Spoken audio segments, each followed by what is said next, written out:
Hello, I am Shay, and you're watching Born Again Nerd.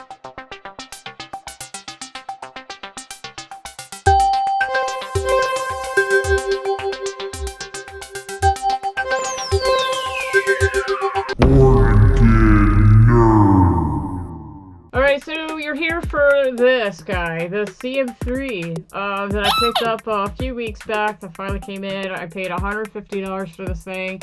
I think currently the current market is still around $260, I believe. I'm not sure. You know, I didn't pay that much for it. But this is part 2, so let's just dive right in. I don't have a lot of time. We have 15 minutes to squeeze this all in for part 2, so let's get started right now.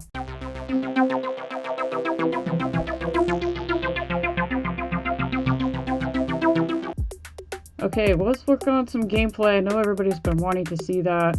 We'll try some arcade, so Fight a Burnout Alpha. I think there's some stuff that people would like to see. Okay, so this is Bonks Adventure off of Burnout Alpha.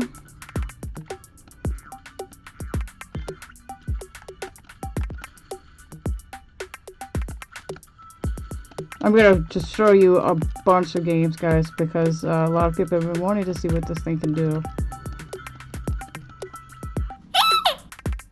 Gonna max out my 15 minutes, guys, on this one, I think.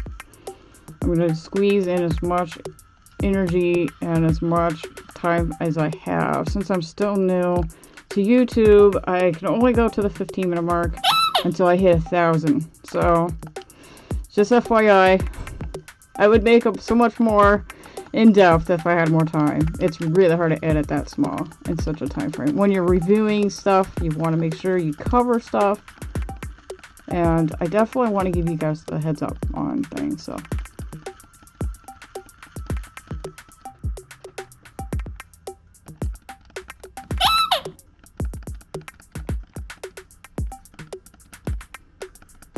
This game has always been kind of hard to do. I mean, I have never, even the arcade version, I was terrible. In the Sega version and the Nintendo version, I think I had, there's so many different versions, but the arcade one specifically is hard. Okay, I don't know how loud this is going to be. Just do sound, guys. It's just selecting the arrow keys. Okay, now I've got sound. I'm going to do this Sub-Zero guy, because I like him. Although I can't play this game very well. At all. Oh no, I'm fighting myself.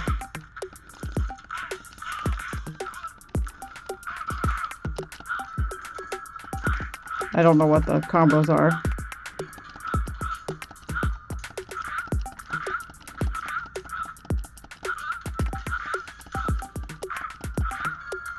That was easy. Yeah. So, yeah, it plays MAME arcades just fine. No lag. It's not even running very hot right now. I mean, the unit's not running hot. It does have heat sinks installed. How do they do that? To read up on how to get that control. Oh no, no you did not. That was not cool, dude.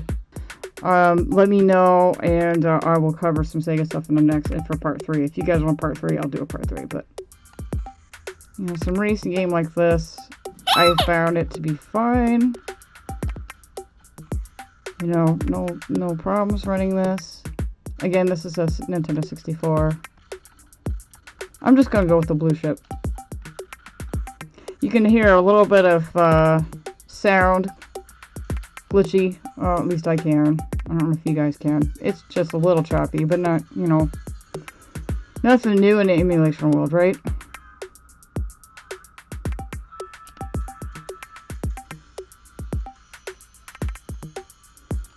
Oh, gotta use my joystick for this one. Forgot about that.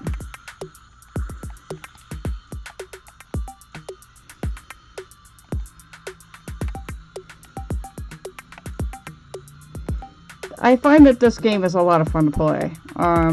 This would be a definite game I would definitely play when I'm out and about with this unit. So, plays nice, it's very fluid, it's fun, I don't have any issues. You know, for a 64 game, I'm impressed with this thing. I really am. It's pretty nice. really super nice. And you can do Donkey Kong Country, I think, pretty nice on this thing too. Those are my favorites. Super Mario World, you know what, to be honest with you, I'd rather switch to the DS version of Super Mario World. It's just, yeah, more convenient, I think. But anyway, this is F-Zero for the 64. Now, this game I picked because it's just notoriously bad on almost every single emulator out there that I know of. Cannot get it to play on the LDK, can't get it to play on the Pocket Go. Even the RG300 can't play it. Yeah. It's just, even the Pi Zero W can't play this game. I tested it on that and it just would not. It just went back to its normal thing where it just would not work. But now you get to see it firsthand on the CM3 and how well that the CM3 does. So I'm going to adjust the volume just a little bit. Okay, here we go.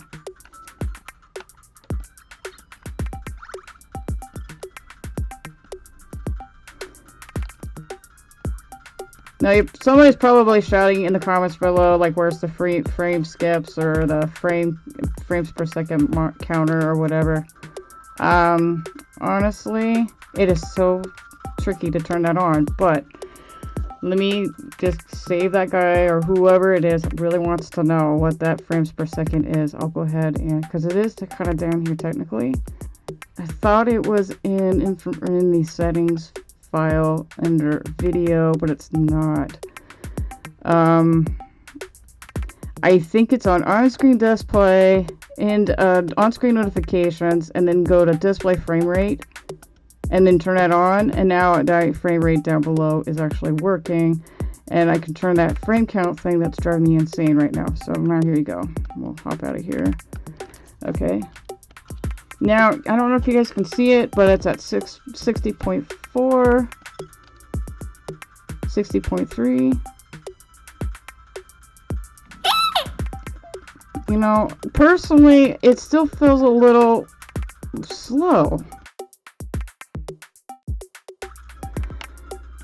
I've played lots of Kirby games in my day, and this seems awfully slow.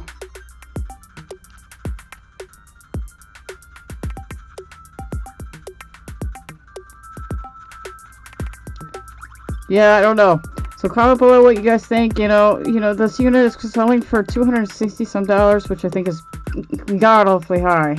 For $150 is a major stretch. I think if they set the goal price around $80, that would be about worth what this thing's worth. Honestly, you want my honest opinion? That's what I think. I think it's an $80 console. So, but if you did, invest in the money and you're excited and you want to know more about it before you get it, don't worry. It is actually really nice. It does have some weight to it. I just don't know if it's worth the $200 some plus. So, okay, well, I'm gonna hex out of Kirby. Trying to see if the camera's, if the focusing is still having trouble. I don't have my glasses on, so it's kind of hard for me to tell.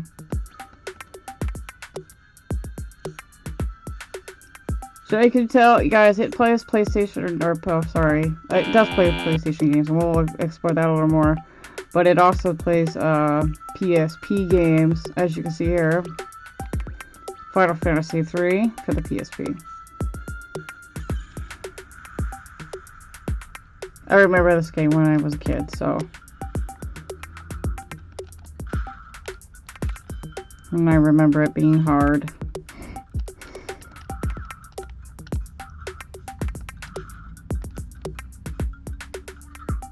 Now, as far as the control stick, it is kind of an awkward space for me, because I guess it's because I have small hands. And for me, sitting the way I'm sitting and using this joystick seems really low, for me. It might, suit your needs or might not be an issue. But on some games, you only have that option to use the knob stick. In this case, I can use the arrow keys, which is good. Most PlayStation games will allow you to do that, so that's kind of good. But just FYI, guys, I wasn't sure if anyone else wanted to know about, you know, the buttons. There's, you know, after playing for a little bit, having this thing for a little bit longer, and planning on using it, that's one of the things I've noticed is that the you know, the stick thingy is good to have. I don't know if I'm a huge fan for it, though. I don't really use it very much in gameplay, unless I absolutely have to use it. Alright guys, if you're seeing this, it means I have ran out of time, so be sure to hit the like, the subscribe, and the bell so to be notified whenever I upload new stuff. I have some newer things that's going to be coming your way that might be a little bit more affordable, so stay tuned for those. Also, my final thoughts with the CM3. Some important things, guys, I forgot to mention that's important. It won't go online. I cannot get the Wi-Fi to work. And, it seems like it's a Raspberry config issue, not so much the unit. It definitely does have a Wi-Fi chip, but here's the big but. This is what really makes this thing fall down for me, is it does not have Bluetooth. Okay, no Bluetooth. You can't hook up headphones to it. You can't hook up a keyboard to it. It will not talk to your computer. So if you hook the USB up to your computer and you want to put files on it, guess what? It's not going to work. So you have to actually... The only way I've found yet so far, there's other ways to do it, but the only way I found is to take the SD card out and put it into your machine and make changes there. But unfortunately, I cannot make changes to the RAS config files on a PC because you can't see them.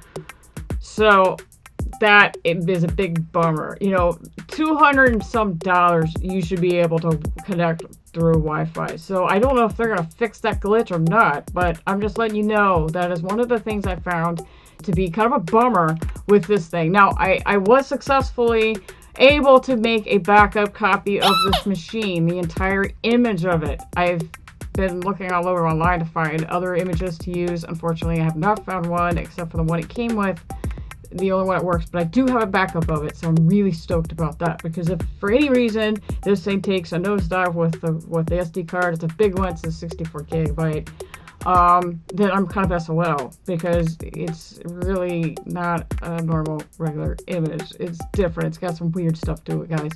So anyway, that's it. You know, be sure to do all that fun stuff that I said below. If you want to see part 3, please let me know if you want to see part 3. Otherwise, I'm just going to move forward. There's so much else to look at, and I think that's it for now, so I'm out of here.